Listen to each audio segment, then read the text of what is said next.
And the reason why we have to know this here is because one of the best ways that the enemy of Islam managed to put us into the awe of the Western world was to make us forget our own history.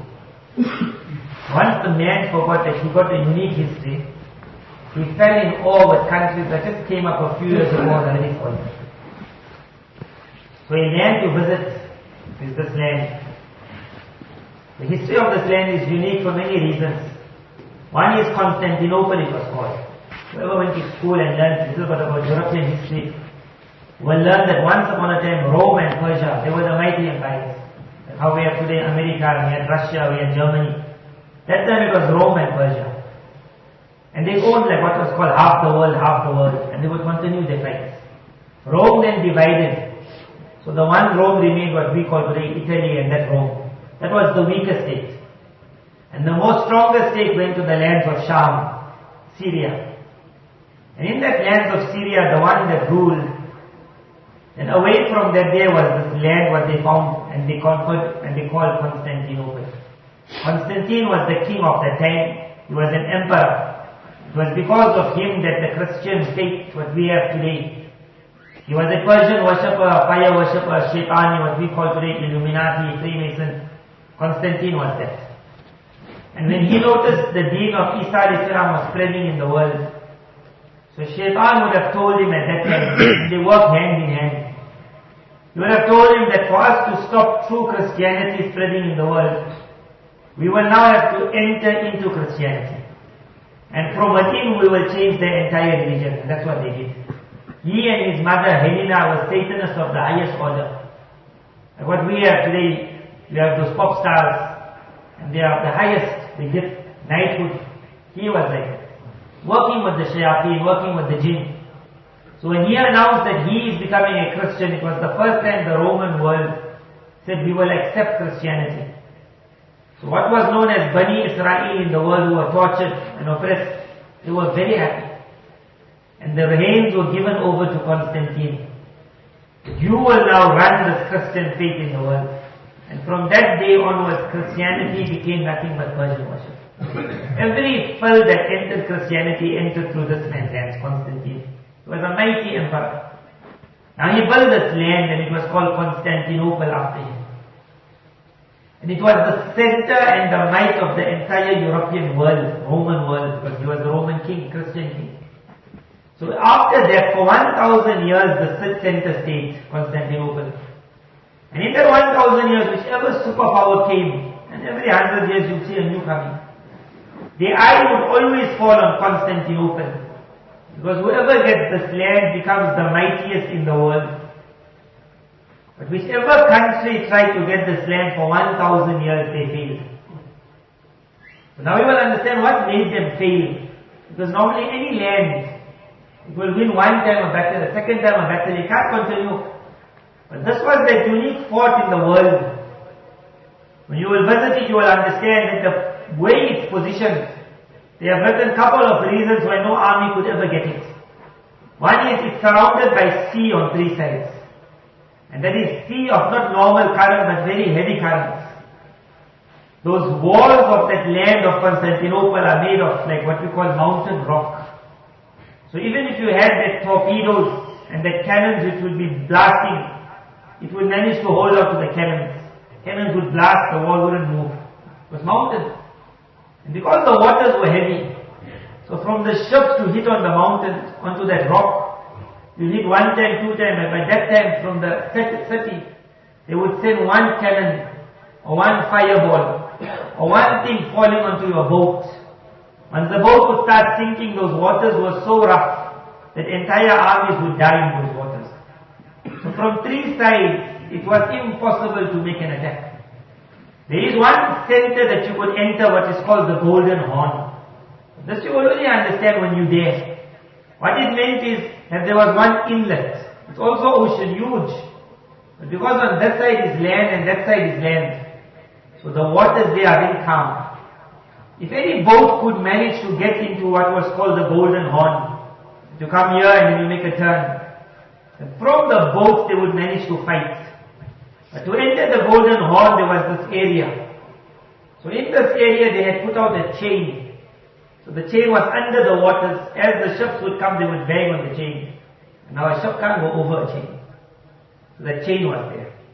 In front of the chain was their navy, because they knew this is the only way to enter. So the navy would now fight their ships with these ships.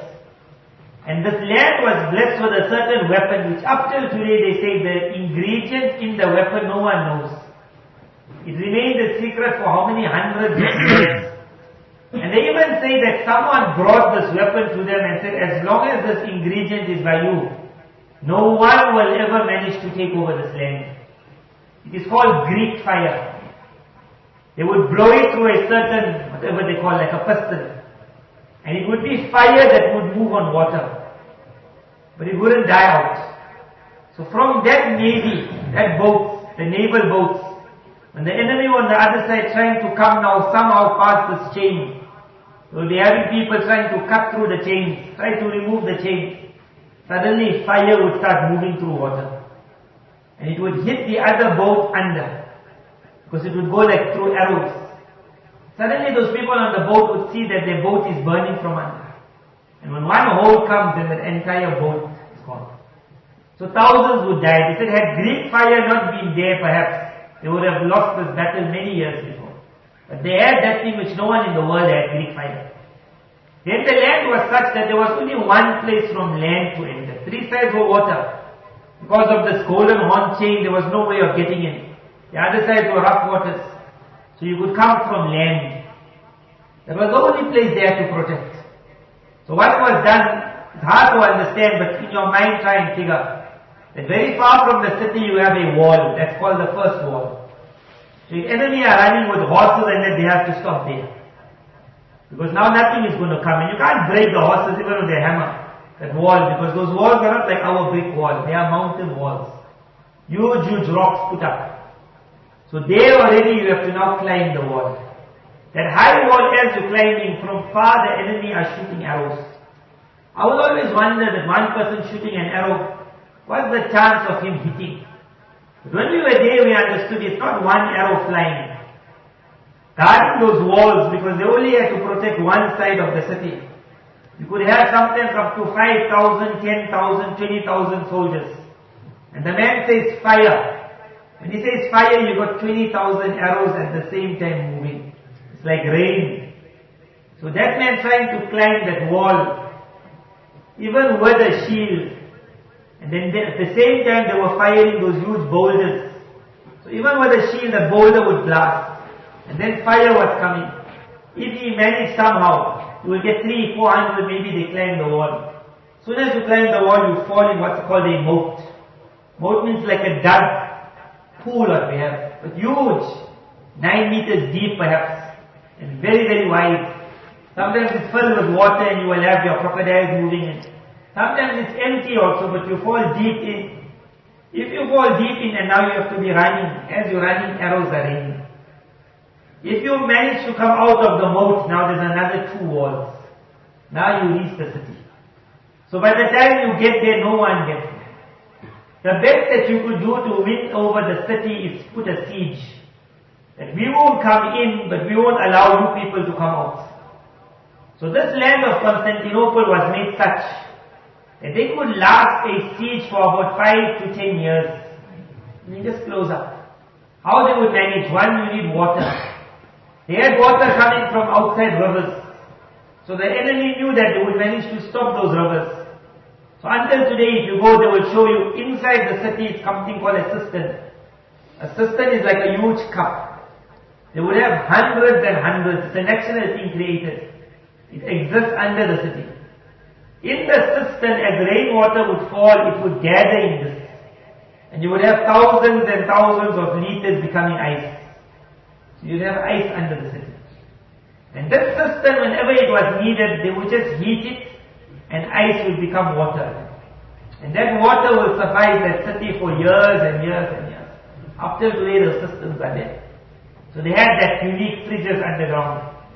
Then was the issue about toilets. So they had made inlets going into the ocean. Because no one can go into the ocean and try and cut that off. So whatever dirt they had to go out, it would go through the inlets into the ocean. So they had no problem of toilets. What about food? The land of Constantinople was made into farms. So whatever they needed was made in that land. And it would carry on giving. 5 to 10 years was all they needed because they were the center of Christian world. So once the enemy would attack, the news would reach the other Rome. And from Rome they would start making an announcement in the Christian world, go and help. So they start preparing the ships. It will take 2 months, 3 months. And then the ships would start moving. Now whichever enemy was there after a while, 2 years, 3 years, 4 years siege, and now your other help is coming, then you're going to give up. It is noted that whichever army came for this land, they lost so many soldiers in that war that they never again thought of going back to the land. A new superpower would come, a new superpower. That one would say, don't waste your time. So this will now teach you what a land it was. But now you will see the azmat that the ummah had for the words of Rasulullah sallallahu alaihi wasallam. Now came the time of Islam. It was a difficult time when the trench was being done. The Muslims were trying to fight the world of the Arabs. There was small number, we know the battle of the trench. At that time Rasulullah sallallahu alaihi wasallam said, the Sahaba radiallahu were downhearted at that time. Now we're going to win this thing. We can't even go out. The enemy is all around. It was going to last for a few days. It was the most difficult of the times.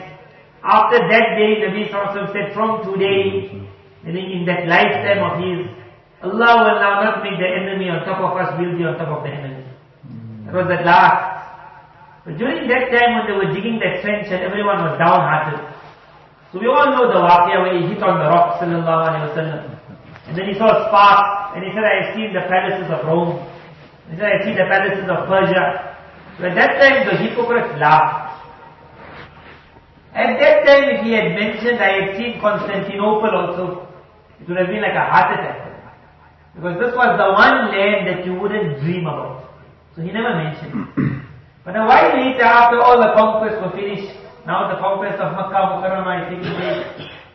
And amazing, it was a land which the whole world wanted. But when Nabi Sallallahu Alaihi Wasallam spoke about it, he never called the entire Sahaba Majma. And he told them, I got something unique to announce to you. One day we're going to get this land. The narration comes, he was just sitting with Sahaba radiallahu casual. And in a casual sitting, he asked them, you know of one land which is by water? And they all knew it. Because it was a unique land. It was the center of the Christian world. So casual, he said, you know of that land by water? So the Sahaba radiallahu said, yes. So he said a very short sentence, and this bayan will be on that sentence, which will show you how much of love the ummah gave to the words of Rasulullah sallallahu alaihi wasallam. And it will show you what power was in that word that spurred the entire ummah on. But you will say sunnah is a miracle. So the words of that hadith was very short. He started off like this, he said, لَتَفْتَحُنَّ الْقُسْطَنْطِنِيَّةِ. Constantinople means Constantinople. لَتَفْتَحُنَّ means, Lam means definitely, that Noon at the ending means definitely. So it means definitely, definitely, without any doubt. I'm going to say one sentence now, don't even tell me but.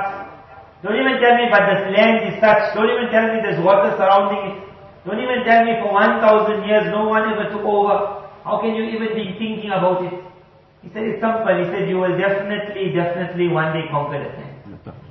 In that definitely, definitely not a single Sahabi said, wow. No. Look at the power of definitely, definitely. But now it seems that Rasulullah was given that knowledge that it will not be an easy one. So had it been like the past, after one army comes, no other army will say, I'll lose my sons for that battle. So he said a second part. He said, وَلَنِعْمَ الْأَمِيرُ أَمِيرُهَا. And this is the beauty of hadith. Look at this wording. Even if you don't know the Arabic language, when you hear the translation, you will see what this conquest of Constantinople was. He said, وَلَنِعْمَ الْأَمِيرُ أَمِيرُهَا. What a wonderful Amir that will be. وَلَنِعْمَ الْجَيْشُ ذَلِكَ الْجَيْشُ. What a wonderful army. When he said that, the value of this word was not understood.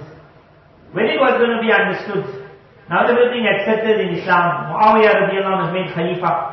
When the Khalifa is in charge and is strong, his eye immediately goes, what are you going to take over now? Islam must go stronger. The muhaddith of the time comes to him. Now how do you get the Sahaba ready for a land which was never conquered? A land which all the advisors will tell you, what, think about it. We haven't got so many soldiers to lose. We only started on the waters now. Are we going to take such a chance to go to a land built on water? So Muawiyah radiallahu anhu, all he needs is, he calls the muhaddis of the time. And he says, well, you narrate the hadith of Constantinople. The muhaddis narrates, what a wonderful Amir, what a wonderful army. That word, what a wonderful army, Muawiyah radiallahu anhu says, who's ready for it? Like Abu Ayyub Ansari radiallahu anhu cannot even walk at that time properly. When news comes, we're going to Constantinople, he tells his family, I'm going also. Because who will not want to be under that word, what a wonderful army. So that army goes. Muawiyah radiallahu anhu's son is put in charge of one part of the army. Rasulullah had praised the first army that will go for many reasons. One is they were going to start an expedition. The fruits of it was going to be realized 800 years later. This was that one land, 800 years after Hijri, 850 something. They were going to get it. Started then on the 50th year of Hijri. They went. Muawiyah radiallahu anhu's son is in part of one army. He's on the land. There's another one on the sea. They go. So much of plans, the might of the Muslim Ummah. Because Constantinople had that Greek fire, and they had the abilities, and they had the power, and the Muslim army reached there and they got what is called total defeat. So many Sahaba passed away in that battle. And as they were returning, again the enemy chased them from behind and knocked more shots. Once you go in the water, the death of one Sahabi was big. Sahaba passed away. That's why when you go to Turkey, normally they tell you Abu Ayyub Ansari's qabr. Somebody else who knows the land will tell you many other kubur also of Sahaba. Many passed away, many Tabi'in passed away, many passed away in the waters. As an army was returning, perhaps it would be like they crying, because they had not seen such a defeat. Nabi Sallallahu, perhaps he knew that's going to happen. So he mentioned something else. He said the first army that will go to Constantinople, Allah is forgiven all of them. That itself was like, okay, no matter what, Maghfurul lahum, Allah has forgiven them, don't worry. How they returned. But what will teach you the power of Sunnah? After that army returned, how many mothers must have cried? 40 years later, the next Khalifa makes an announcement in the 98th year of Hijri. We're going to Constantinople. The mother will stand up, she said, my son died there. My husband died, don't you dare go. But it never happened. Why? Because the muhaddis of the time stands up. He says, Allah's Nabi sallallahu alaihi wasallam said, you'll get that land one day. What a wonderful Amir, what a wonderful army. Who's ready? Everyone's ready. Army is gone. Second one, defeated. 50 years later, third attempt, defeated. And the attempts continue. Whenever a Khalifa was strong, until the era of Harun al-Rashid, they reached there. And then a certain truce took place with the European world. And in that truce is that we won't fight. Because of that truce, now for many years, the land of Constantinople was safe. Now came what was known as the Ottoman Empire. This is Islamic history which you will not understand unless you visit this land. And make an intention. With intention, Allah takes you around the world. You think, I'll never see it. Make an intention just to see the history of Islam. Let your child see it. He can understand what was an empire, a Khilafat. So the Ottoman Empire was created. The Khilafat was still in Iraq. It was called the Abbasi Khilafat. There was this group here in this area. One man's name was Usman Ghazi. He wasn't happy with the state of affairs in the Muslim world. Different stories are given what happened really. Some stories he was very generous, always feeding people. The people of the area got irritated with him. That because of you, this town people are always coming. Like Bella Bella. People are always coming. So they told him that if you don't stop visitors, you get out of the town. I mean, it wasn't so bad, but maybe too many were coming. So that night, he can't manage to say to his visitors who are coming, stop now. And the people of the town said, if you are not going to stop, you get out. So sitting, he doesn't know what to do, so he lands up in the khanqah. At that time there was a lot of these khanqahs. He lands up in the khanqah of the sheikh to say, my town has kicked me out. Where do I go? So the sheikh says to him, you stay in the khanqah at the moment and tomorrow we will decide. We'll find some people, you stay in the khanqah, no problem. That night, as he is lying down, he wakes up and he looks in front and he sees the Mus'haf, the Quran Sharif is in a shelf. This is the one waqiyah that's given of this Usman Razi. He looks at that shelf and he realizes that as I was sleeping, perhaps my legs stretched out. And if your legs stretched out mistakenly towards a Quran Sharif, you will just say it's like against adab. But you won't say it's like haram or you will go Jahannam. But this man had so much of love for Quran. From that moment now he started crying. How could my leg face Quran? So he's just crying. On the other side, his sheikh sees Rasulullah in a dream. And go to the Khanqa and tell that man now to get out. So it's an order, a divine order, go. So he comes to him, it's early in the morning, he wonders why his sheikh has come. He said, go. He said, but you just told me yesterday you'll keep me for very long. Where am I going to go? I'm kicked out of my town. He said, I also don't know, but you just go. And he said, but I can tell you one thing, whenever you go, you will be successful, you will never be unsuccessful. He doesn't tell him why, man. So this man, dejected, sad, doesn't know what to do, he goes out. On the other side of that village or that forest, there was a group of youngsters who got together, horsemen. And they were also not happy of the state of affairs in many towns. So when they were deciding, let us go out in the path of Allah, let us now fight against the Europeans who were gathering, coming into Muslim lands. Because the Khilafat at that time in Iraq, the Abbasi Khilafat was very weak. So everyone was fighting for their own town. So this group of horsemen, when they decided, let's fight, they said the only thing is we need an Amir. So now as they're deciding who will be the Amir, they said the first person who comes through from that area, if he's ready, make him the Amir. And this person said, as he's walking, he sees this horseman coming to him. And he also gets worried and he looks at them and he asks what? They propose to him, he said, I got nowhere to go, I'll join you. So the small group and then they go to one town, another town, but the barakah of Quran started this. Why I'm mentioning is you will see how much of respect this group had for Quran till the ending. They took over town, started becoming bigger, it's a long story. But now we will come to the era of perhaps he was the 6th or the 7th who's now born in the family. Now they have become an empire. Now people from other lands are coming. So this man, he gets a son on the date of the 27th of Rajab. And they had a lot of love for Rasulullah sallallahu alaihi wasallam. So the night of Mi'raj, 27th of Rajab, what will you choose the name for that boy? So they say, obviously Muhammad. So Muhammad is born in the royal family.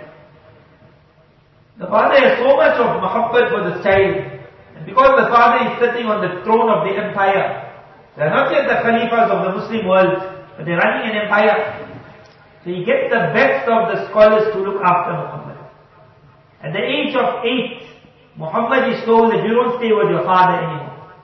This is one mistake that people perhaps make today.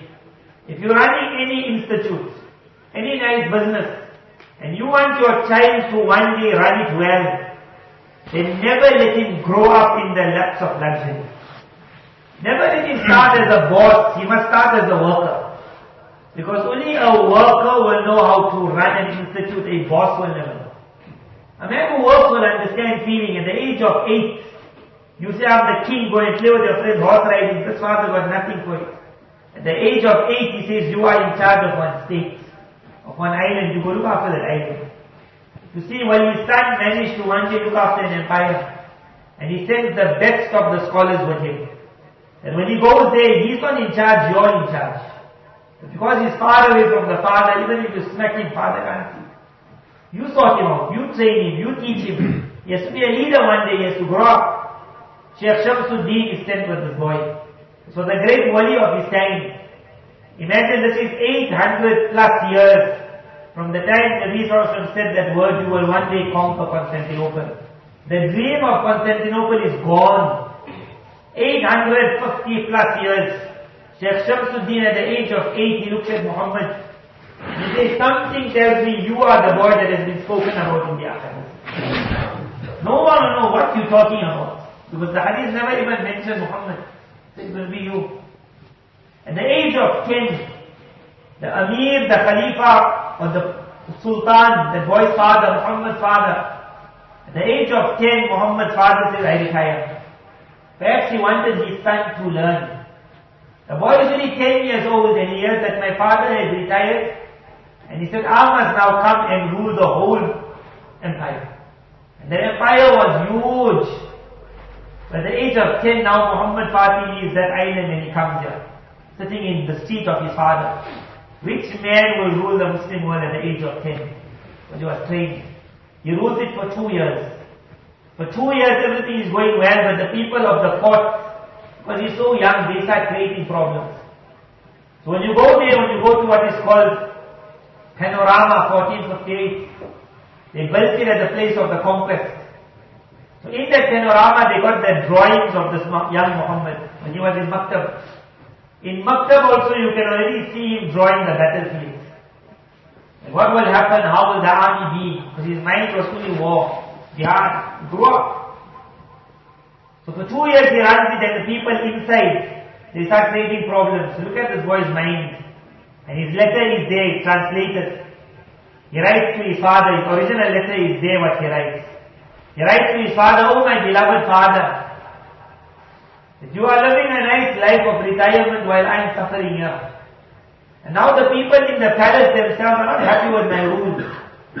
So to prevent this whole thing collapsing, I need you to please come out of retirement, come and sit here and take over the responsibility which you just dumped on my shoulders.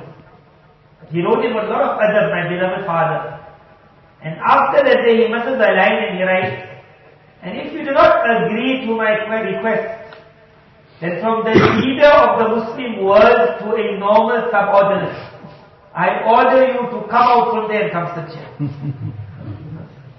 Now what a mind at the age of 12, who will write that? And the father comes back. After the father comes back for another 8 years, now you will see how his father deals with people. And everything settles down. At the age of 20 now his father passes away. Now he learns it all. He learns who's your friend, who's your enemy. He said at the age of 20, as soon as he stepped on that, perhaps the words which were already said 12 years ago to him, that you will be the conqueror of Constantinople, was in his head. It's like a dream. The people writing his biography say not a single majlis, except that he would ask regarding Constantinople. How it is, what the land is, who lost the wars, why they lost the wars. He discussed and he discussed and he discussed.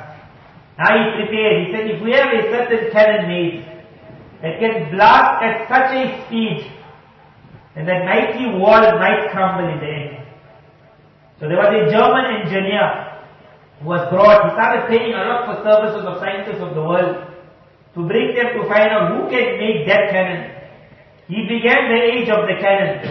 Cannons were also used by others now, but he really took it right to its peak. So he says to this man, I need it to hit at such a speed, because those walls, no matter what's banging on it, is hitting it back. So if it hits at such a speed, it will manage to somehow penetrate through. This man brings 170 cannons are prepared for him. He's going to transport it all by ship to the lands of Constantinople. But one cannon is made extremely huge. That cannon still stands today. When you go in the panorama, downstairs it's all the letters, it's all the pictures, people who drew the conquest at that era. And then you come, I think, one floor. When you come on the top floor, you enter into the war. They call it like 4D or 5D or whatever. When you enter, you really think I'm in the war. You see the sky.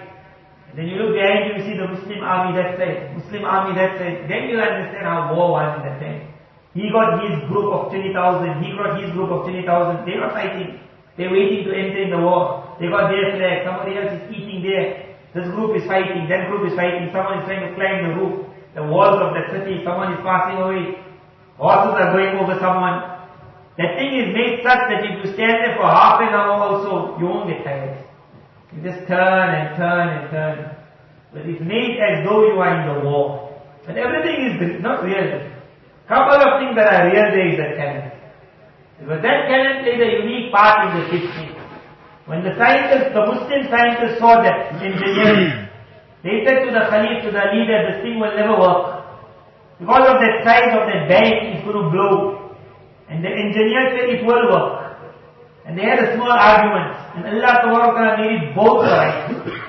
When the thing was placed in the ending, which will come to, it shot the first time, it hit its target. And they could see that penetration. It shot the second, it went more. On the third one, it blew up. Because they told it will blow. The German man who made it was standing next to it, he died. So the Muslim engineers were right, it will blow. The German man was right. With that third shot, it made that hole, which later on was going to become one of the biggest reasons of the Muslim army finally getting in. So that cannon still stands, and I was the biggest part of this war. And you see, there's a blown up cannon with a big hole in it. So he had his cannons made. He worked out the plan, the battle plan. He worked out mistakes of the past, we will never make it. Now comes the issue that I'm not the Khalifa of the Muslim world. Because of that, a Khalifa can make an announcement, we're going for war, come.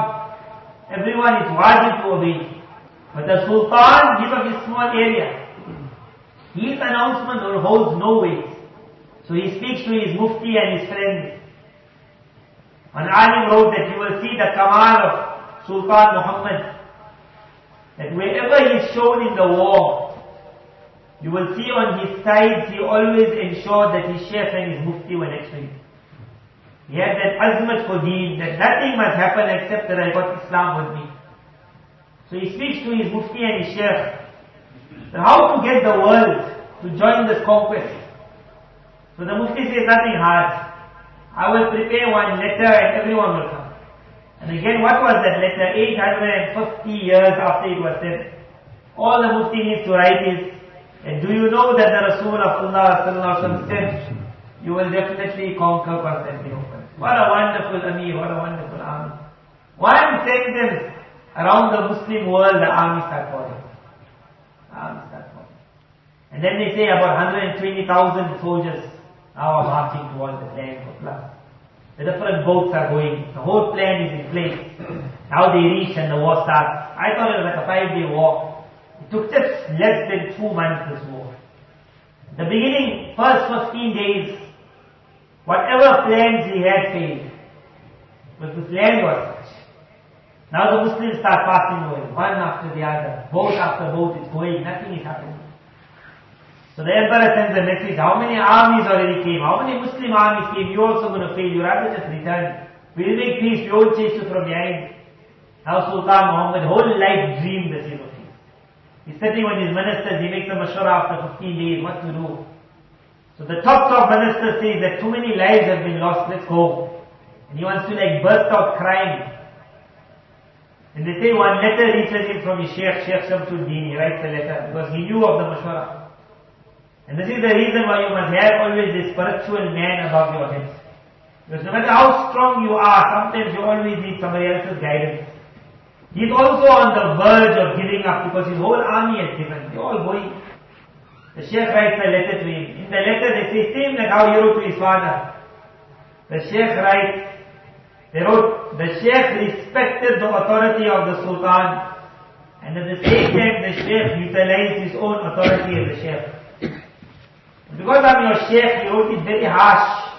And what he wrote when the Rasul of Allah said, one day this land is going to be conquered. Then let me tell you, if you're not going to get it today, somebody's going to get it tomorrow. So don't be a coward. Don't be a coward. وَلَنِعْمَ الْأَمِيرُ, what a wonderful Amir that was. Says that letter made me stay up the whole night, walking up and down. I can't give up. And Allah Ta'ala inspires him that night. He says in the history from the time of Nabi Adam alayhi salam till today, in the history of military warfare, such a plan was never ever seen. It was divinely inspired. What was the plan? Rasulullah spoke about this conquest in detail. It was a big thing for Islam. And you will go why it was so big. It was the entry of Islam into the world of Europe. When he spoke about it, he even said the Muslim army will one day come to the brinks of Constantinople. But they will find that the waters are blocking them. In the golden chain, the golden horn was there, the chains are blocking. You want to get into that golden horn, you can't, the chains are there. Sultan Muhammad is saying that we're trying from land, but we're just losing. If I can somehow get into that golden horn, the great fire, the chains, the navy, thinking of it, Nabi Sallallahu Alaihi Wasallam said the Muslim army will reach there. And they will find the water is blocking their way. He says, and then suddenly they will find that the waters will dry up. Now you might think it's a small river that will dry up. These are oceans. where an ocean is ever going to dry. And to go on the ocean, you see how huge it is, not small. But suddenly they will see the ocean dry up.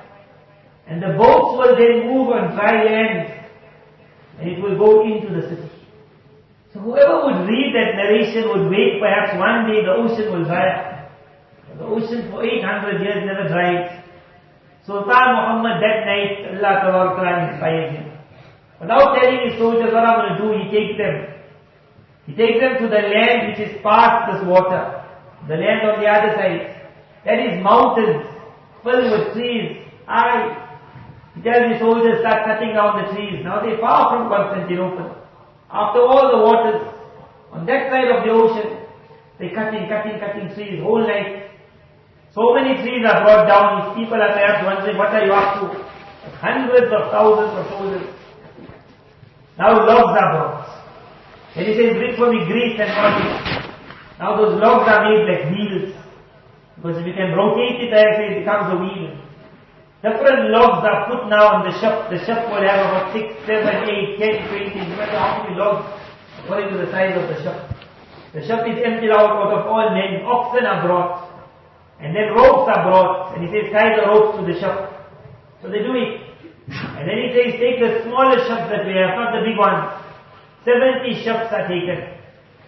You might think it's something small. If you see a picture of one ship moving. Mufti Muhammad Taqi Usmani said, I always read this. But when I visited that mountain, I felt that impossible. It couldn't have happened. Now that mountain was cleared of trees. Now a pathway is made. Now something is put on this pathway to make it easier to move. It's rocks, not a mountain. You can't remove rocks. But the ships got logs which are working as wheels. Using that as a wheel to rotate, to turn. Those people are now told pull. And you have to see that picture to understand. It seems like the man got a flag. And he says, Allah! And everyone makes one pull. One pull, that ship won't move lots. Pulling a ship up a mountain. I think it was about 3 to 5 kilometers of mountains. And the ship has to go up slightly. And then they hold. It doesn't fall back down. Oxen are pulling. Then they pull. And there's a second pull. And the thing starts rotating. And how many hundreds pulls. And as the ship is climbing, there is another ship behind moving. People from far away in the land of Constantinople can notice that there is light in the distance. They also wonder who's going up the mountain. That ships go moving. The narration mentioned that they will reach water and they will find the ocean become dry. It never meant the ocean, it meant the land next to the ocean. That was dry. But suddenly dry land became the ocean for the boats. And it started going up. Whole night going up. They say the miracle of this year, one was to take ships up a mountain. Second miracle was 70 ships. Third miracle, they said it happened in one night. But you can't understand. As the sun was rising, Constantinople woke up to see in the distance ships were coming down the mountain. Now you had soldiers holding it back, it mustn't come down too fast. And they're gliding, and the thing is sliding, now it's coming down faster, and you see the soldiers. And then I thought now the war was won, but it wasn't won, it really started now. Because now those soldiers managed to get past that chain. So now they reached that waters which were calm waters. They're still in the ocean, but the waters are calm. They're far away. Now this navy, the European navy has to leave this chain, has to turn around to go for those boats. 70 boats are coming down to the ocean. So a war starts again. They got their Greek navy, Greek fire also. But because now it was so sudden and shocking for them, and there was no chain, so the Muslim army managed to defeat the navy. Now with the navy gone, the enemy from that side has to start immediately attacking. But because these boats got land now, on one side is land, so the boats are put one side and a bridge is now built. And it's not easy to build that bridge, you have to understand, because the enemy is still sending down arrows, still sending down rocks with shields holding on top. Hundreds and hundreds of soldiers holding shields. Somebody else is building a bridge. They finish this part of the bridge, holding those shields. Bridge is being built. So now that bridge is the first inlet to come onto the land of Constantinople from another area which was never ever well protected. Because they never thought enemy would ever reach the spot. Those walls were weaker. Now for the first time in the land of Constantinople, the enemy forces had to divide. Some had to come through this wall, and some had to stay on the land walls. Because now they divided, they became weak. Now the war started. In the war starting again, a lot of Muslim lives were lost. Because now first the Muslims put up the cannon. The cannon started blasting. Even when the hole started being created, who's going to run to that hole? Because you still got the rain of arrows. You still got boulders of fire. You have to see how, like, they have step ladders like a house it is. And it's covered, so as the enemy are sending down rocks, because of the covering, soldiers are running inside. There's a covering on the top and you try to pull it and you're trying to go up to the wall there. You try to go there, and how many lives are going? So it's carrying on. Somehow can we get into the city? And after a good couple of days, again the emperor sends a message. And even though you have reached where you reached, but you're not going to get into the city. And the news already reached that the Western world, European world had sent the boats already out to come and help. So the emperor sends a message. If you are going to lose it, why don't you just go away, we'll let you go out easily. And again when he makes mashwara, the best of his shura say, let's just give up again. You're not going to go through. What a war. And again his sheikh and his mufti says, no way we fighting this thing. Now the war is carrying on. Sultan Muhammad again now he goes to inspect his army. And he says to the army, we have made holes in their walls now. Every time we're blasting and they're closing up the thing. But if now somehow you can just get into it. As he's walking, what he does, he again narrates the hadith of Rasulullah. And he says, as he said that night, what a wonderful army that will be. وَلَنِعْمَ الْجَيْشِ ذَلِكَ الْجَيْشِ. Then he says to his soldiers, and wallah, I think you are that army. Next morning, 100 perhaps, soldiers come in front. They say, we are the first Jamaat. First Jamaat means we will run. And no matter what hits us, let it hit. But we will run and be the shield for the Muslim army. Everyone must come behind us.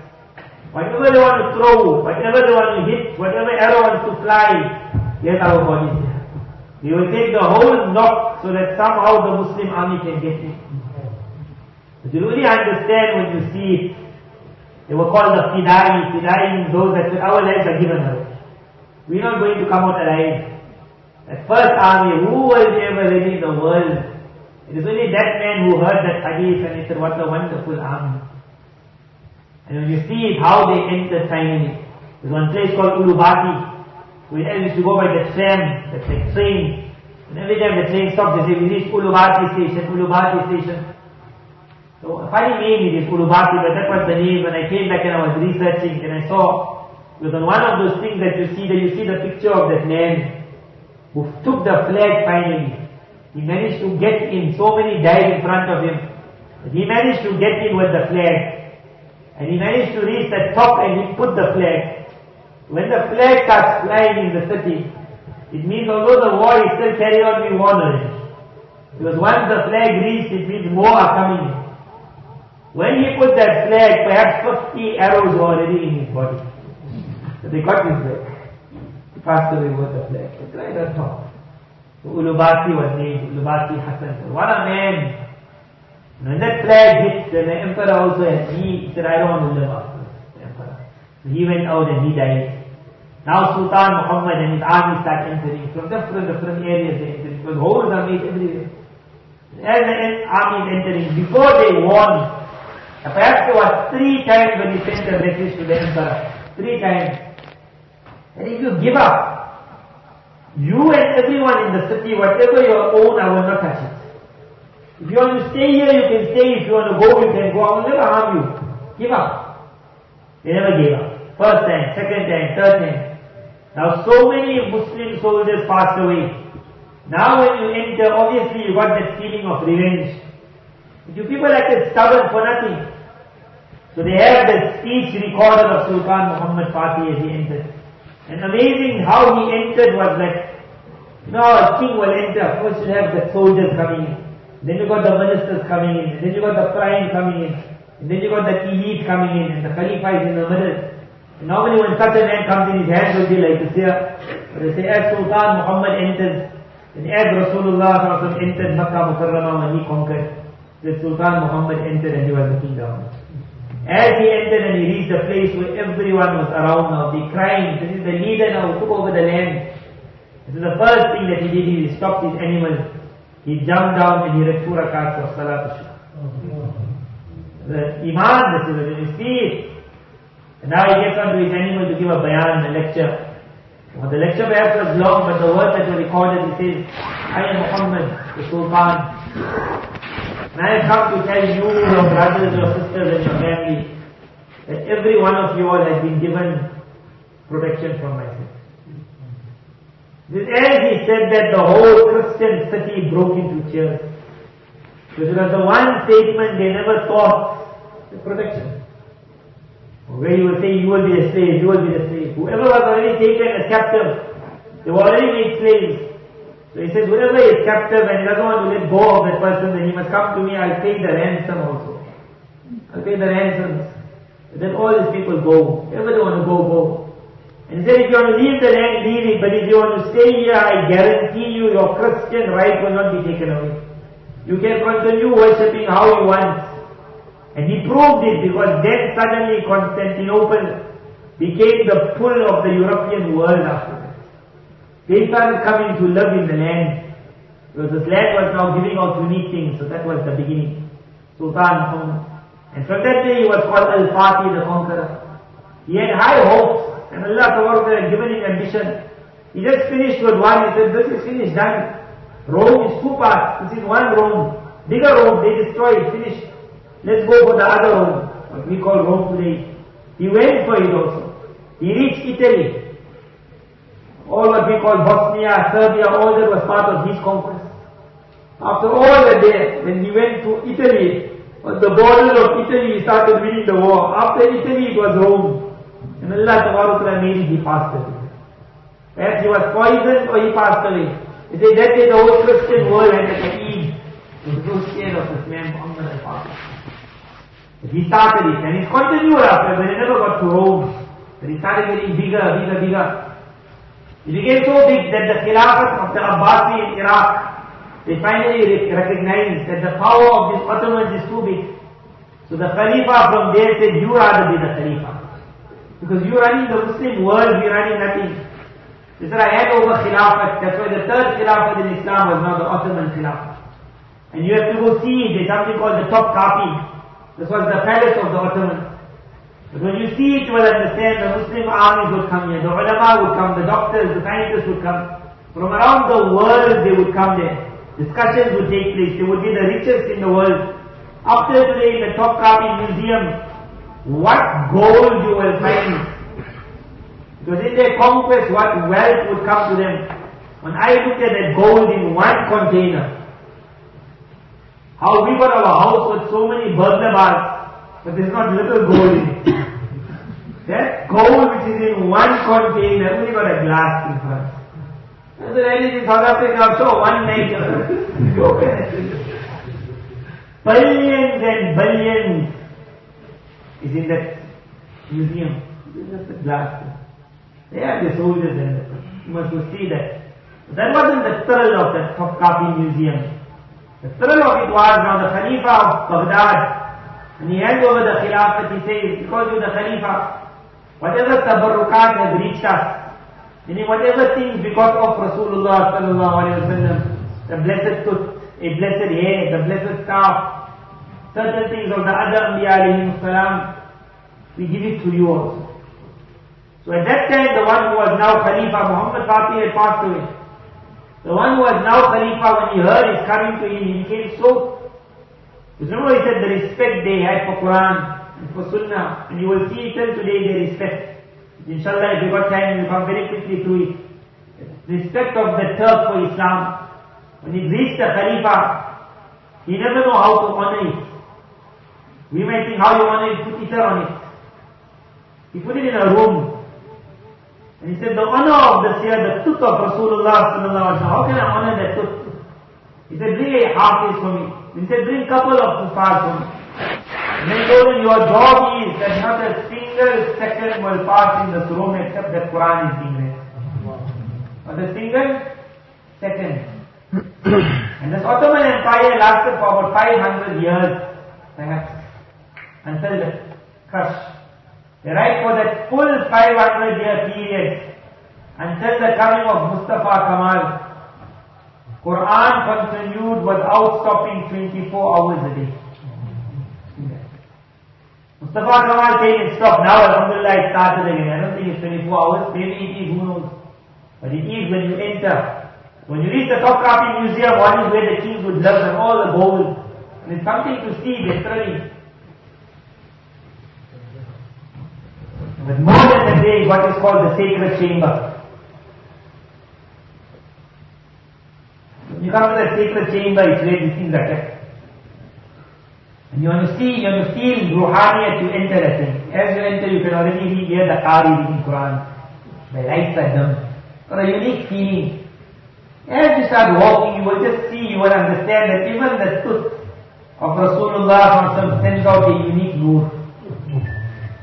Not only the shawl is there, different things. So he came to one of the tabarrukat, and even non-Muslims enter. So I'm looking at the non-Muslim, like what thrill he got to see, example, a hair. When you see him looking at it also, I could see even the chair going down his. What is there in that one hair that has pulled? That feeling is something. Just to get that feeling is worth it to go for that. So that was one, how he honored it. Nabi Sallallahu spoke about when the Ottoman Empire will take over Constantinople. And he said after that, what wonderful futuhat will take place. And they took over many parts of the world. The Ottoman Empire became very huge. And it was only destroyed when the World War started. And the purpose of the World War was to now finish the Ottoman Empire. Because as long as they were there, whatever was happening in the Muslim world was not allowed. Although they were made so weak, but they were a khilafat of the world. In their time, the whole world was scared. But the hadith spoke about the conquest which was won. And then he said, what unique masajid they will build. So whenever I was writing that hadith, I'm wondering like what a description. The whole world built masajid. From the beginning of Islam, unique masajid were built. But he said, especially the Turks. What masajid? So I got a glimpse of this year when we reached there. We visited one masjid which is called the Masjid of Sulaiman the Great. Sulaiman, they call him Al-Qanuni. If you ever go there, a lot of people will go to one masjid if you will speak about the Blue Mosque, the Masjid of Sultan Ahmed. But there's another one, the biggest mosque of what is called Istanbul, is the Masjid of Sultan Sulaiman the Great. When the time of his death was close, every sultan had that if I pass away, the world must remember me through a masjid. So they would build one masjid to be remembered. He was the 10th sultan most likely, so he had like 10 what we call minarets going up. So he called one man, master builder, Zinan, they call him. Zinan. The Western world today calls him Zinan. This man, he calls him and he says, you see this Haga Sufia. Haga Sufia today is called Aya Sufia. It was what Constantine had built in his era. It was a church. And when Sultan Muhammad Fatih took over, he had it converted into a masjid. And when Mustafa Kemal took over, he had it reconverted into what is called a museum. So today it's not a masjid, but it's a masjid till the day of Qiyamah. But it's the one place that Salah is not taking place in because of all the pictures. Constantine built it in his era to be the biggest and the smartest building that the world had ever seen. It was not completed in his time. The next emperor that came, when it was completed, he get out the reason why they put it up. When Sulaiman alayhi salam, the Nabi of Allah, built Masjid al-Aqsa, he used the jinnah to build it. And it was the biggest and the most beautiful structure the world had ever seen. But the jinnah were not happy why they were made to build it. So their whole desire is somebody else must beat Sulaiman alayhi salam. When Constantine was building this was the purpose. So when the next emperor came and he finished, the sentence that came out of his tongue when he saw all the thousands of people in that center, he said, Solomon, we beat you. So when he said that, it was understood as though they had a competition with Sulaiman alayhi salam. Although they never beat Sulaiman alayhi salam, his masjid was still unique. But they just to beat him, they put the thing up. So how beautiful it must have been. And it stood for years and years, the Haga Sufia. Now the Sultan Sulaiman the Great, he says to Zinan, that I want you to build my masjid to match this thing. At that time, Sinan would have said, the Constantine Emperor, with thousands and thousands of soldiers over 30 years perhaps, they put this thing up. And you expect me in the next few years to put up something to match it. But instead of saying that, he said something else. He said, I don't want to spoil my artwork. There is so many flaws in this building, I don't build things like that. So the Sultan looked at him and said, what flaws? So he started counting out flaws. And today you will understand those flaws. After the passing of so many years, whatever he said, this will happen, you can see it there because now they're renovating. They're renovating that one and he's behind it. So he said, I won't do it. But the Sultan was the Sultan, no one would say no to him. So he told him, whatever you say, I want you to match that. Same pattern. Don't change the pattern. Exact pattern, exact shape. And then he said, all the flaws will follow. So he wasn't happy and the Sultan ordered and he went to it. And they said, a good couple of years passed. Now the Sultan wants to know, is it ready? The people tell him one brick has not yet been brought. Wait, it's ready. He becomes irritated, he comes back, he tells the man he's playing games with him. So the Zinan, he also is a little bit of a cheeky engineer. So he says, I don't know why you want something like that. That I can put up in 3 months. And they write that. He says, the engineers around him said, this man is nuts. 30 years was required for it. In that era it took 30 years.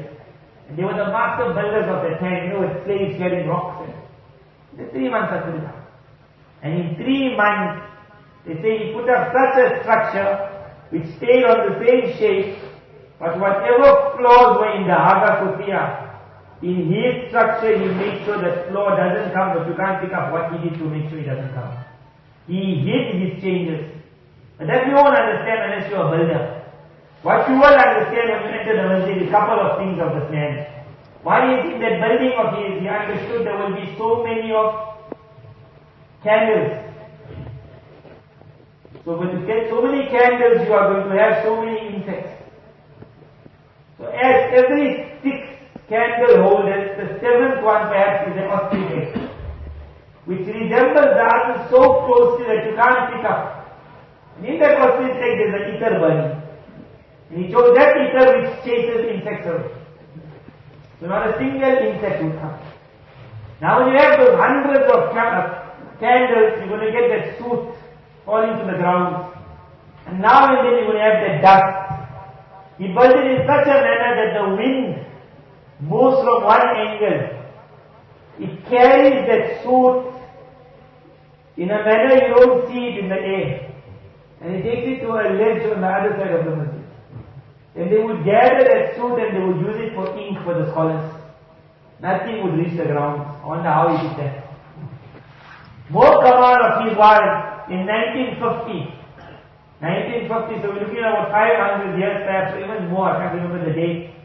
But like we're about 500 years perhaps after he built this thing, in 1950, that's now, there was a need for some renovation in his masjid. Because one brick came out of place. So they saw it, they hide, so they put up their scaffolding to go and put it. As they try now to do something, they do some work, they see something written there. It's a signature. But it's in old Ottoman language. So they stopped the building. Renovations, they had to think what is called transliterated. Because it's old and you can't even see it properly. And then you have it translated into modern Turkish. And if it's translated into English, it reads like this, and we wrote it. It says, if you are reading this message, it means that one of the locking bricks has come loose. And you don't know how to put it right. You heard that? You don't know how to put it right. He says, please follow my instructions. He gave instructions. And he got his signature and his date. And they said that after that in the masjid, whenever they were doing renovations, they would find his hidden messages. What a man now. When he completed that masjid, they said the Sultan came to congratulate him. He asked the people, where's his dinar? They said he's sitting in the front of the masjid, he's blowing bubbles. Some people said he's smoking hookah. Because he had a pipe and he's sitting there in muraqabah. So the Khalifa said that man is like a child sometimes. And he was Sultan the Great. Sulaiman, he would become angry, so he entered the masjid far. The long walk, he came to him and it's like a child look. What are you up to? So it wasn't hookah, it was bubbles. He was blowing bubbles. So who blows bubbles? So he said, I'm testing the sound effects of this masjid. Because in the walls he had put air ducts. Because there was no sound system. There's an air duct in the wall. You can't even see it. Because of that empty duct in the wall, the sound would now carry, and that empty one, I don't know how it would happen, but if you see a child, the masjid is huge, but the child at the back runs, and he says, you hear the echoing the masjid. So someone in the front, and you see it in many of the masajid of Turkey, that voice echoes. He created it such.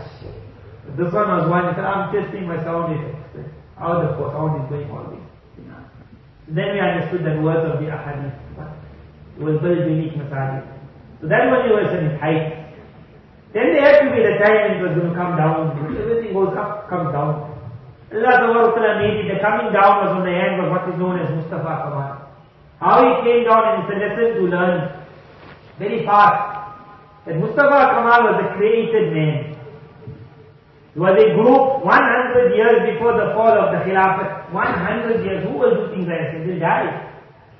But when Shaitan doesn't die, Shaitani lobbies don't die, Dajjal doesn't die. 100 years planning in Turkey itself, Istanbul. Underground they would have their lobbies. They would have the Freemason departments. The books from France were being sent, translated. Zionists were working for 100 years. In that 100 years now came the time where young Turks they were called. Some were from Turkey, some perhaps were never from Turkey, but they were called the young Turks. They were taken to study in London. Or from London they were brought into Turkey that they studied. Good people, but the Turkish people would not accept them, that you are modern. You all got secular ideas. Among the young Turks comes this man Mustafa Kamal. He said the person will not get any job in Turkey because he went to study in London. He got no deen at all. But suddenly when the world war breaks off, and the imperial forces are landing in the world, Syria is taken, Egypt is taken, the Turks are scared that this is the land they're coming from. Now wherever they're fighting, they're losing. But when Mustafa Kamal fights, he wins. So he won one battle, the news spread around so fast that they beat the British. So more soldiers joined his group. He fought the second battle, he won again, third battle, he won again. He became so famous in Turkey that from nowhere he was raised up to the chief general of the army. Now he was second in charge to the Khalifa. And then came the time when Britain said, we give up in Turkey, we leaving. He became a national hero. They gave him the name Atatürk, the father of the Turks. No Khalifa was ever called. The Western world said after him no one can ever get the name. He became like a god. They praised him so much, every school has his picture. Every child when he would grow up in Turkey, more than he would learn of Rasulullah, he would learn of Mustafa Kamal. Like a god they created him. In the past you will see his statue there, and he's sitting there and says, come sit on my lap. And for that young child just to sit on the lap of Mustafa Kamal is like a thrill. Our child is on the swings, the child wants to get on the lap. They grew him up like this. In 10 years the whole Turkey was wild for him. Why? Because it was a lie. Why we said this is because today's time the same thing happened. One was what is called Ayatollah Khomeini. The Iranian Revolution, they just put him up. The whole world fell in love with him. ISIS, they put it up so much that when ISIS fights, they always win. The whole world fell in love with them. But a lot of times when Muslim groups win war, it doesn't always mean they are the truth. Many a time it means that the enemy is letting them win the war. If he won, 10 years was all he needed, the whole Turkey was his. The Khalifa, he had him locked up in jail. Now suddenly he started. The first threat was the ulama. When we were there, we recorded about 9 things he did, whichever I can remember, I'll mention it. But the first was he targeted the ulama quietly. Silent assassination started. He knew which will oppose him. Without the people realizing that alim was out, passed away, who killed him? Then he started. 70,000 masajid were already in Istanbul, if I'm not mistaken.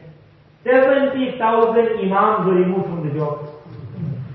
Now they're saying that Erdogan fired 20,000, 25,000, 70,000 imams for no crime except that they were speaking the truth. And his own frauds were now put in. 70,000 masajid will now start giving their own bayan. The bayan of Mustafa Kamal. In the bayan, one thing was there's no need for an Islamic dress. There's no proof for the siyah. You must dress according to the times. So he brought the whole Europe into European dress. Anyone was found with a topi, with a beard, they were killed. The muftis now of the masajid will say, cut your beard. Times are different. So the beard will be cut. But now to get a woman to take out a scarf who always wore the burqa is not easy. But some women, they always too happy. But majority are not going to take it out. Mustafa Kamal was wild. He wanted, forget the scarf. The Muslim woman of Turkey, which was the Khilafat, before he dies in the next 10 years, they must walk around naked. How do you get that? So Shaitan inspired him. They worked with the Shayateen. This was 100 years of planning. So fast it happened. Within 10 to 15 years, he raped the entire Turkey of Islam. And then he died. And he thought Islam will never come in America. They created schools. All the makatib were shut down. And then whoever wants education has to go to school. But the people school, madrasa, saying, go to Arab, go to madrasa. But in the school he had uniform. And must think how the world moves today. In the uniform was skirts for the young girl. So her mother perhaps would never show her leg. But that young girl at the age of 5, she saw the leg, so what's the young girl? And suddenly, if you go to Turkey today, although it's changing, but every Muslim woman who you see her legs also. He took them out of the trouser completely. He made them naked, but he did it through the secular school. The Adhan was not going to be called in the Arabic language anymore. He hated the language. The Turkish language was written like how we write Urdu, Alif, Ba, Ta. Arabic writing. He changed it to our, what we call Latin English, A, B, C. They had an Islamic calendar. He changed it to the Gregorian calendar, January, February, March. Nothing to do with Islam. One thing which I never knew, the word Allah was banned. You cannot say Allah. But he said, no problem, I'll give you one word. It was Tanreer. Tanreer means the God of the blue sky. When I read that, I wondered, if God means Allah, what's the difference? And then I thought about it, and this message I give lot places nowadays. That we also sometimes say the word God. He did the same thing. He told the people, you can say Tanreer, no problem, God. Don't say Allah. Why? So when I look, what's the meaning of God? What I understood is no one in the world knows what the meaning of God is. No one. And God is not a translation of the word Allah, because Allah got no translation. Neither is God a translation of any of the names of Allah. You can say the magnificent, the beneficial, most merciful, most kind. God comes nowhere. Who made the word God? No one knows. And that is why everyone is told, say God. If you have to say to a Christian, say the Almighty. Say the Creator. Say the Mighty. Use any word that translates. Don't use God. Especially because after that I read one Satanist word. When he entered into these dungeons, where they normally take the oath, you want to become a Satanist, you take your oath, you put the sword there and tell you now must walk. As he was walking through the tunnels, so this is his story, whether it's true or not, but he wrote this. He says, so when I reached at the ending, that man asked me, like, how was the journey? What you saw? So you saw a lot of filth, you see goats, floods, and you see someone doing some filth, and you see drawings. He said, what you saw written on the wall? So the man said, I saw God. G-O-D. So as he said, I saw God, the man laughed. And he said, it wasn't God, it was G-O-D. And he never explained what that means. So it wasn't God, it was G-O-D, and he started laughing. For some reason, God in there got another meaning. But what is that meaning? We also don't know. Because no one knows who made the word God, and no one knows the meaning of the word God. So the best is never use the word God. Mustafa Kamal made it law, you must use the word Tanreer, not Allah. Islambul it was called, the city of Islam, it changed to Istanbul, it was no meaning. And like this year, the poor Turkey in about 10 years was finished. Collapsed. So when we went there, now inshallah in about 10 minutes I'll try now to finish my last day. We reached there, one of the first places you will visit when you reach there is called the Masjid of Sultan Ahmed, it's called the Blue Mosque. Because when the sun hits on its window panes and it gives a bluish color.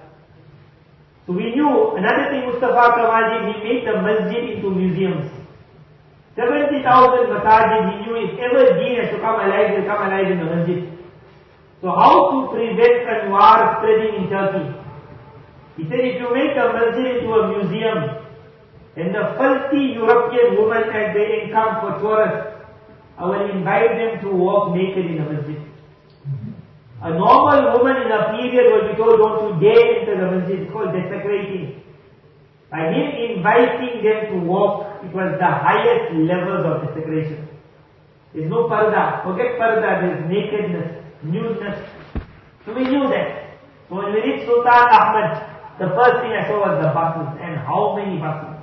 At the present moment, now just before the scoop, Turkey was I think the third in the list of the most visited lands in the world. Planes are just landing. Buses are coming. And in those buses are every non-Muslim from wherever. They land up by the masjid. You wonder what they're going to do with the masjid, but it's free.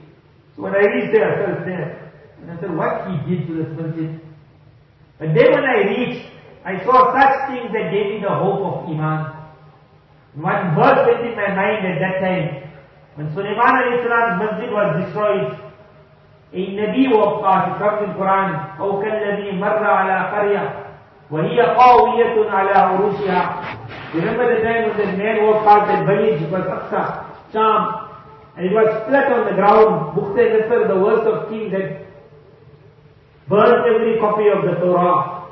He had killed or taken as prisoner to Iraq every alim. They had raped and they finished that city.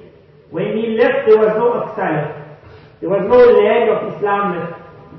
So when that Nabi walked past, he looked at it and he said, أَنَّا يُحْيِي هَذِهِ اللَّهُ بَعْدَ مَوْتِهَا. He said, how will Allah ever bring life back to this land? It's dead. I mean, where will deen ever come here? There's not one Torah left. And Allah Ta'ala says, فَأَمَاتَهُ اللَّهُ مِئَةَ عَامٍ. The Nabi was to die, and he passed away there. And for 100 years he remained dead. 70 years ulama have written after he passed away on that spot, Allah Ta'ala made Aqsa become like a magnet. And people from around started coming back to the land. And they put up the whole thing. When the Nabi woke up 100 years later, he was shocked. And he saw the reading the Torah because the Nabi of the time rewrote the Torah. He found the madrasa running, wondering, but yesterday there was nothing. 100 years. Nabi Sallallahu Alaihi Wasallam said, Allah made it for this ummah. At the turn of every 100 years, a mujaddid will come out who will change the whole scenario. Mustafa Kamal, from the time of his death, when I calculate, it's about 87 years. So 100 years is coming now in the next what we call 13 years. But already you can see whatever Mustafa Kamal did, Allah Ta'ala is wiping it off. Islam is coming alive. I will give you the 5-10 minutes of examples and you will understand what's happening and why the need for the coup. I entered Sultan Ahmed and I was hurt. I said, so many Europeans are going to be walking in. So many women are filthy, dirty. So many girls are naked. Then I came at the entrance and I saw that they got this room here. And at the room they're giving out cloaks and they're giving out body covering. And they got nice signs before that. As appropriate headgear and body gear. This is the house of the Almighty. Don't feel offended. Whatever they got. And because you're not paying anything for it, so whatever they tell you where you wear it. So as we come, they tell you to carry on, you're wearing something good. But now that girl, it's midsummer, it's hot. In her country, in winter also, she doesn't wear trousers. Here it's hot. And they told her, will you put on that cloak? I looked at it and I wondered like how she must be feeling to put it on. Here in front of the God, they're saying, you're torturing her. I'm already burning. But amazing that environment. That woman takes it. Not one, all. But what grabbed my attention was that one, she put it on. She must be behind me in the line. So when she put it on, she asked husband or boyfriend, whoever it was, how I look. Because she said that and he said gorgeous. I also looked. And why I looked not to see a gorgeous face, and I got shocked. And what made him call her gorgeous? When she was naked, he never said. When she put on a burqa, and then she said, take a snap of me, selfie. I'm sending it home. Well, the guy took that snap now and she's thrilled and she said, look at this. Then I just laughed and I said, amazing, that Mustafa Kamal, who gave his life to take out the trousers of the woman of Turkey, in his own plan of getting the European woman to come here, Almighty Allah put the trousers on those women. Putting it on. And you might think, but you take it out after that. When Musa alayhi salam had that competition with the magicians, we all know about it. They came and then they threw their staff down. Musa alayhi salam threw his, he was a serpent, swallowed all of theirs. And then all of them fell in sajda, they became believers. Firaun told all those magicians in the thousands, I'll kill you all. And they said to him, kill us. We will never go back to kufr. So ulama write that in 1 second so many thousands of magicians accepted Iman. What's the reason? Among the reasons they give was one. And they made a plan that you will dress up like Musa alayhi salam. For whatever reason they wanted to mock him. So they write, it seems that Almighty Allah said, because they came in the form of my beloved, I will make them like my beloved. Thousands accepted it. When that girl put that thing on, why she's putting it on? In the honor of the masjid. And she's taking a snap and she's saying, how do I feel? She's not going to wait now for 5 minutes because the masjid is a big masjid. For about half an hour to 1 hour she will wear that thing. And when she comes out, her mind will tell her, didn't you feel free in that clothing? How many people are accepting Islam in the world? At that moment I was thinking, perhaps this one burqa is the reason. Where in their life they would have put on a burqa? Now we entered the masjid in the courtyard. When I saw that first, now I started looking at non-Muslims now. Well, I don't know how to see them, what they do in the masjid. Now I started to look, how do they move in the masjid? So the courtyard was made such, perhaps it's still the same now, after 1 year maybe they made changes. But the one frame of the courtyard which was the one that grabbed everyone's attention is what is called lineage of man. Meaning man started from Adam. And then they show he's coming down to the different Anbiya, prophets, messengers. And then they come to Ibrahim alayhi salam, Abraham. And then there's a split. Ishaq alayhi salam and the Bani Israel, what we call the Christian world. And Ismail alayhi salam and Rasulullah sallallahu alaihi wasallam. And they got Maryam, Mary, and they got Jesus, Isa. And it's things that we know also and we don't worry about. But when you see a Christian man now, taking a picture of it. And then he's telling his son, because his son is asking what's happening, so he's telling his son, you see this one here, here's Joseph here, and here's Joseph's brother, and here's Maryam. And who's their father? Abraham, and here's Ishaq. And then immediately he says, and you see it also goes this side, and there was another brother, and he's Ismail, whatever the name is. And he says, and he had in his progeny here, you got Muhammad here. And that boy must be looking and saying, that means that you're all brothers. Otherwise, where? So I'm thinking, and does the father know he's giving dawat also? He's explaining my ask to his son, give me a picture. Because the next picture after that was going to be a picture of the Kaaba. And so many thousands of people in sajda. And when we look at the Kaaba, we don't really get thrilled. But if you see a non-Muslim looking at a picture of a Kaaba, it's a sight. One is how he took the snap. What grabbed my eye was written on top of the picture was, the first house built for the worship of the Almighty. Inna awwala bayti wudi'a lin-nas. By the father of the messengers Abraham. There's no relation linked to Muhammad sallallahu alaihi wasallam. So already on the first one he saw Abraham is the father of Jesus. The great grandfather of Jesus, Abraham. And he comes now and the boy must be looking, hey, Abraham built this, where is this Kaaba? And then he understands it's not a Kaaba of Muhammad, it's the Kaaba of mankind. That's Abraham. Definitely it caught that boy's eye because it caught my eye what Abraham's name is doing here. People. To see the people in Sajda. And then there were a couple of others which I went through, I laughed. One was, they wrote the last sermon of the Prophet, meaning Rasulullah sallallahu alaihi wasallam. If I have to say the word Prophet also. It says, when he told that army that was going out, because at that time all this ISIS thing was happening and killing and all filthy things. He said the last sermon was, he said, treat your woman well. Because the normal story in the West is the fear that the women are oppressed. They treat your woman well, treat your woman well, so you got that narration there. I'm thinking the man who reads this narration, all the Western propaganda gone. But the next one was this, that as the Muslim army were going out, the messenger of the Almighty Allah said, you will not be allowed to cut one tree that is fruit bearing. You will not be allowed to harm the old. You will not be allowed to harm the woman. You will not be allowed to harm the children. You will not be allowed to touch those that have devoted themselves to the worship in the temple. You will leave them all. After you will not be allowed, you will not be allowed. Anyone who read that will understand that Islam is a religion of peace. And even at the time of war, don't touch, don't touch, don't touch. So that finished. Now I enter the courtyard. Last I was on group day, we said that feel free. They thought if you are this, if you are that, Christian, Jew, atheist, and yet some other words, no matter who you are, what you are, if you got any question about Islam, feel free to enter. And a lot of people were there. Always saw people sitting there asking whoever was there about Islam, there in literature. But now I came in the masjid and this is the ending now. In the masjid they don't let people go in the front of the masjid, they keep them at the back. And they only allow them to enter the masjid as soon as Salah Farz finishes. Otherwise they're waiting outside. So as soon as it finishes, the door open and you just see them coming in. So they're waiting so long. And they come in, they got a barrier at the back where the woman performs Salat, that's their barrier, they can't come.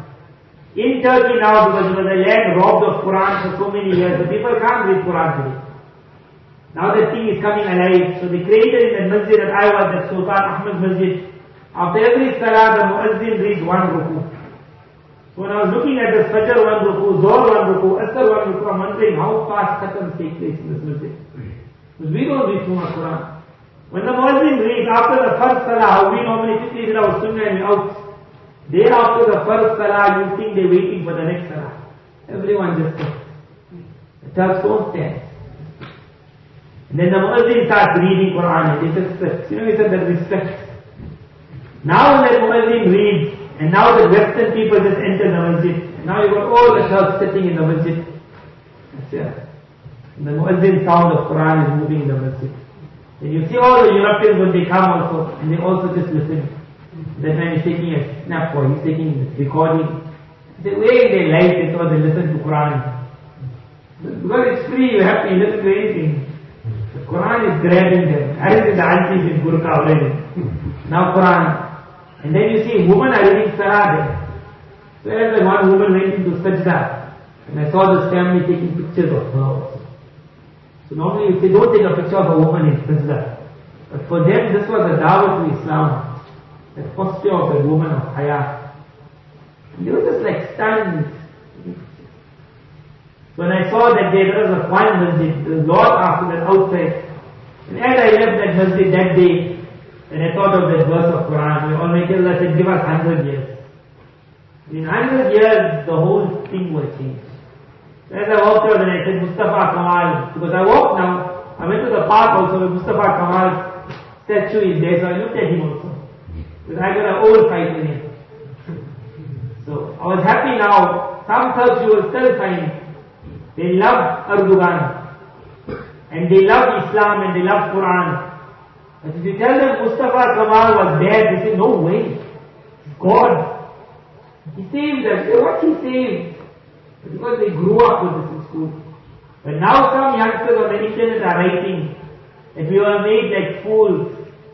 The man who robbed us of our identity, we began treating him like the savior. So the day I walked to the park and I saw Mustafa Kamal sitting there and he's telling me, come on my lap. Because his body was a lap. And you must sit on his lap and say, I sat on the lap of the Savior. So that day, alhamdulillah, maybe after that also, Lord, on that day the park was full. But no child was sitting on his lap. So as I walked past and I looked, and I said, now only the bird is making its number 2 on your lap. Your time is gone. And then I said one other thing. I said, I'm sure when the angel is smiting you in the grave, every now and then when he stops for a while, he says, let me give you Karguzari of what's happening upstairs in Turkey. The land that you sold your soul to the devil for. And you said, in this land, Islam will never come alive. If you go and see that, that itself will be adab. Deen is coming alive. Because of that deen, Erdogan government came. It wasn't an easy process. Just when I left, Erdogan had now already won so much seats in the parliament. This was before the coup. And it was the first time with certain health coalitions they could change the constitution. In the constitution, Islam is not allowed, Quran is not allowed, law is not allowed. So he couldn't now change it so loud and say Quran is allowed. Now he can. So now he's taken over completely. When I left, he couldn't. What a mind he has. He wrote in the constitution that the Ottomans, we spoke about the Ottomans and how they took over. He never said Abu Bakr, Umar, Usman, Ali radiallahu anhum are our saviors and our masters. Because the Turks would get irritated. The Turkish military wrote to the government before Erdogan that the Turkish military will never allow the legacy of Mustafa Kemal to be forgotten. And they wrote to the president, if you dare try to move out of the step of Mustafa Kemal, we the military will take you down. The president resigned. After that came Erdogan. He had to tread such a fine line, knowing the military is looking. So he played such a game, so he changed the constitution with a small part. He said, our leaders, our grandfathers were the Ottoman masters. If we don't know their language, we don't know our legacy. So let's learn their language. The their language was written in Alif, Ba, Ta, Ta. Quranic Arabic. So he introduced to become Mashriq. You have to learn the language actually. So one person wrote a letter. He's writing it to the military. When I left, it came on the internet, I read it. He said, wake up, O military. You don't know what this man is doing. In 10 years in the country of Istanbul, because of the law that you have to learn Alif Bata, there will not be a child who graduates from Mashriq except he will know how to read Quran. Just wake up, military, you're sleeping. That's why the military had to make the scoop. They understood it's going. Allah Ta'ala made it, they tried it. How they were flattened is called a miracle. Now the 13 years left perhaps to get that 100 years. And Allah Ta'ala make it that we're going 100 years. And as that Nabi will wake up and say, what? The land of Islam, and again land of Islam. So we are heading towards very good days. And have a lot of azmat of your deen. What a powerful deen. How they respected the words of Rasulullah. How they knew it would happen. وَلَنِعْمَ الْأَمِيرُ أَمِيرُ. What a wonderful Amir. Going in that land of Islam. And now is the time. This the other day, they had this procession that marched. Something about 50,000, I don't know. 5,000 to 50,000, but thousands are walking, I don't know how many. So we asked, what is this? They had a picture of it. They said, Mustafa Kemal, when he came, the learning of Quran was completely banned. Certain ustads of Quran wanted to still teach Quran, and they taught. One example how they taught is the man would go in the train. In the train he would take that room, which is your private room, the cabin. The student would be told, you also come on the train. In the private cabin, you would give him his sabak. Then they would reach, and go home. The next day, I will travel, you travel. Do sabak. You think it will never happen? That procession of 5,000 to 50,000 walks in Mufti Taqi Usmani's first visit, he said, I already saw thousands of kuffars. So how can in a land of Mustafa Kemal be one half? It's thousands they were. When that procession walked, it must have been around 50,000. It was called Tahfizul Quran. That every boy in this group marching is a Hafiz of Quran. So you can't beat Quran. No matter what you try, Quran will come back. So this is that land. May Allah Ta'ala grant all of us a chance to visit it with the eyes of Iman. See the power of Islam in that land. What a land.